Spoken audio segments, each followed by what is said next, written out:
दोस्तों, जिस देश में हर गली नुक्कड़ चौराहे रोड सड़क जगह जगह चाय की दुकान हो, वो भी कम कॉस्ट पर, उस देश में MBA चाय वाला एज अ बिजनेस कितना सक्सेसफुल आइडिया है।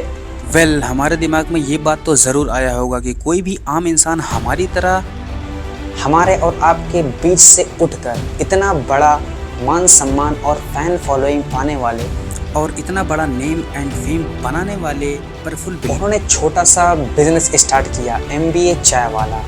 लेकिन लोग आज उन्हें वीडियोस पोस्ट करके फ्रॉड कंसीडर कर रहे हैं, उनको लोग तरह तरह की गालियां दे रहे हैं। लेकिन आज इनके ऊपर 28 से ज़्यादा FIRs हैं और इनको फ्रॉड कंसीडर कर दिया गया है। तो यहाँ पर दोस्तों सवाल ये आता है कि क्या प्रफुल्ल बिल्लेरू को जेल होगी या नहीं।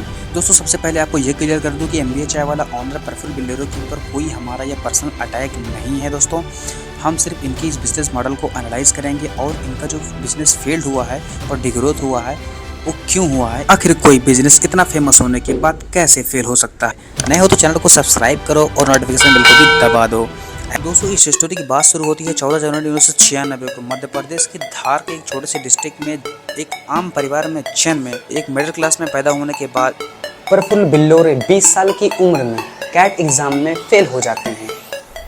एक मिडिल क्लास फैमिली की तरह उनकी फैमिली का भी यह सपना होता उनका है। बेटा IIM अहमदाबाद जैसे बड़ी कॉलेज में पढ़कर आगे बढ़े, लेकिन वो पढ़ नहीं पाते हैं और उसमें इसलिए उन्हें प्राइवेट कॉलेज ज्वाइन करना पड़ता है। इन्होंने मैकडोनल्ड्स में 50 दिन तक नौकरी, प्रफुल्ल ने ये नौकरी भी छोड़ दी। एक मिडिल क्लास फैमिली की तरह उनकी फैमिली का भी यह सपना होता है कि उनका बेटा पढ़ लिख कर एक अच्छी जॉब करे। लेकिन प्रफुल्ल बिल्लेरू का सपना शुरू से ही एक एंटरप्रेन्योर का था, जिसको देखते हुए उन्होंने उन्हीं कॉलेज के सामने जहां पर एडमिशन नहीं हो पाया वहां पर चाय का स्टॉल लगाना शुरू कर दिया और वो चाय का नाम पड़ा MBA चाय वाला। चूँकि ज़माना इंटरनेट का है तो पावर ऑफ सोशल मीडिया को देखते हुए प्रफुल्ल जी ने अपने चैनल में बहुत ज़्यादा ग्रोथ लाया, पॉपुलैरिटी हासिल की और उसके बाद 25 करोड़ से ज़्यादा उनके नेटवर्क है आज और 100 से ज़्यादा उनके आउटलेट्स पूरे देश में खुल चुके हैं।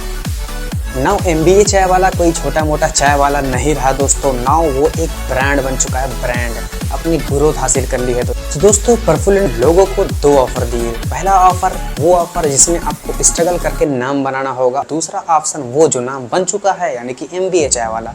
अकॉर्डिंग टू साइकोलॉजी हमारा दिमाग सबसे आसान रास्ता ढूंढता है और इस बार भी हमारे दिमाग ने आसान रास्ता ही ढूंढा जो कि फ्रेंचाइजी वाला था। सबसे पहले यहाँ पर 4 टाइप की फ्रेंचाइजी को समझना बहुत इंपॉर्टेंट हो जाता है। पहला होता है COCO franchisee, company owned company operated model, जिसमें होता है जो कंपनी होती है वही उसकी ऑनर होती है और वही उसको ऑपरेट करती है।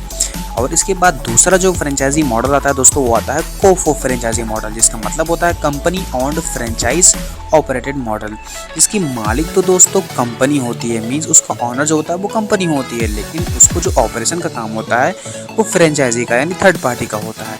इसके बाद दोस्तों तीसरी फोको फ्रेंचाइजी, मतलब franchise owned company operated model, इसमें जो ऑपरेशन होता है दोस्तों वो एक कंपनी करती है, लेकिन उसका जो मालिक होता है यानी कि जो ऑनर होता है वो थर्ड पार्टी यानी कि फ्रेंचाइजर होता है।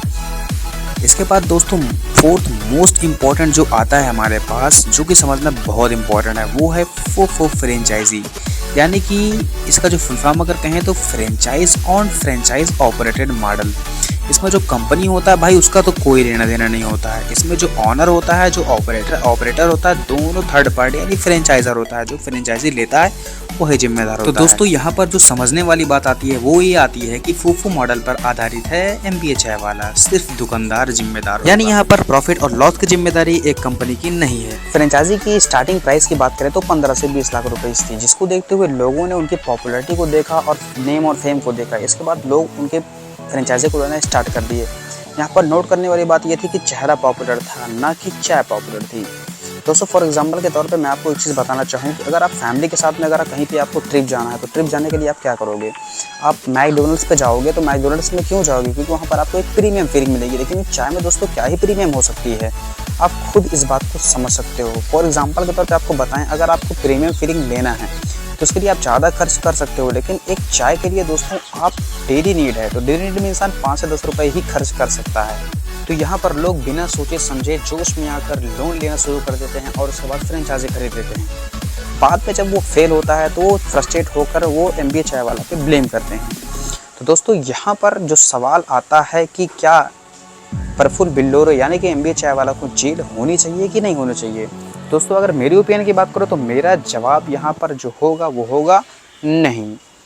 दोस्तों अभी आप पूछोगे क्यों, तो इसका जवाब दोस्तों मैं आपको बता दूं। यहाँ पर जो समझने वाली बात निकल कर आती है वो ये है कि ये जो मॉडल है ये फोफो मॉडल पर आधारित है, यानी कि यहाँ पर बिजनेस में कोई भी प्रॉफिट होगा या कोई भी लॉस होगा उसका कंपनी जिम्मेदार नहीं होगा, क्योंकि यहाँ पर जो पूरी जिम्मेदारी आती है वो जिम्मेदारी सिर्फ एक कस्टमर की है, यानी गलती आम जनता की है जो बिना सोचे समझे प्रफुल्ल बिल्लोरे के नेम एंड फेम को देखते हुए फ्रेंचाइजी को खरीद ले लिए। तो इस बात से यहाँ पर समझ में आ गया है कि जब डिग्रोथ होगा तो उसका जिम्मेदार भी खुद वह आम जनता ही होगा जो फ्रेंचाइजी लिया होगा।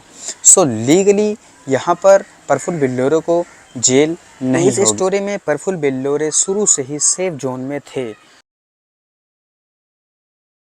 तो फाइनली बात कर लेते हैं कि मोरल ऑफ द स्टोरी क्या है, हमें इस कहानी से क्या सीखने को मिलता है। जो पहली सीख निकल कर आती है वो है फैसला होश में लो, जोश में नहीं। हमें दोस्तों कोई भी फैसला लेना चाहिए तो होश में लेना चाहिए, जोश में नहीं। दोस्तों दूसरी सीख निकल के आती है वो है कम पैसे में भी बिजनेस खुल सकता है।